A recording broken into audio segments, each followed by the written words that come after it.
कलाम आदम। दोस्तों, पेशे खिदमत है एक हिंदी नज़्म जिसका उन्वान है शून्य। मैं बैठा था सागर किनारे मुझ जैसे ही उदास पत्थर पर। मैं बैठा था सागर किनारे मुझ जैसे ही उदास पत्थर पर। शून्य में डूब कर सोच रहा था, बार बार अपने मन पटल पर बार बार लिख लिख कर कुछ पूछ रहा था। शून्य में डूब कर सोच रहा था, अपने मन पटल पर बार बार लिख लिख कर कुछ पूछ रहा था। दूर आकाश की नीलिमा पिघल पिघल के सागर में विलीन हो रही थी। दूर आकाश की नीलिमा पिघल पिघल कर सागर में विलीन हो रही थी और थके थके क्षणों की पालकी अपने अखंडित सफ़र पे जा रही थी। एक हल्की सी आहट पर मैंने पलट कर देखा। शाम सर्द आंचल ओढ़े मेरे पास बैठी थी। शाम सर्द आंचल ओढ़े मेरे पास बैठी थी, गुमसुम सी उदास बैठी थी, चुन चुन के कंकड़ पानी में फेंक रही थी और प्रश्नात्मक दृष्टि से मेरी ओर देख रही थी। शायद पूछ रही थी मैं क्या सोच रहा हूँ।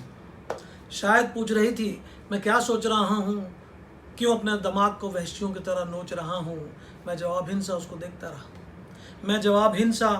देखता रहा। देखते देखते कुछ हो गया, मैं फिर शून्य में खो गया। देखते देखते कुछ हो गया, मैं फिर शून्य में खो गया।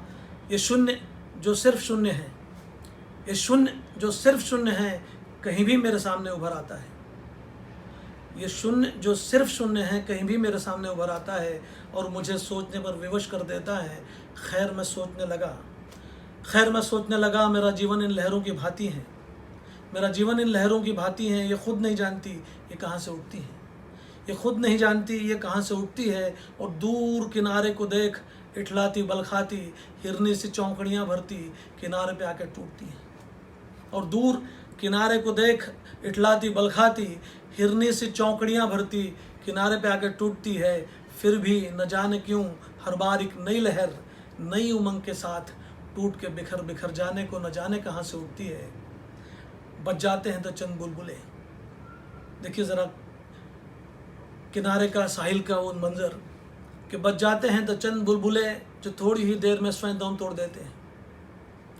बच जाते हैं तो चंद बुलबुले जो थोड़ी ही देर में स्वयं दम तोड़ देते हैं। और देर तक बचा रहता है एक बड़ा सा बुलबुला जो मुझे फिर शून्य सा दिखाई देता है।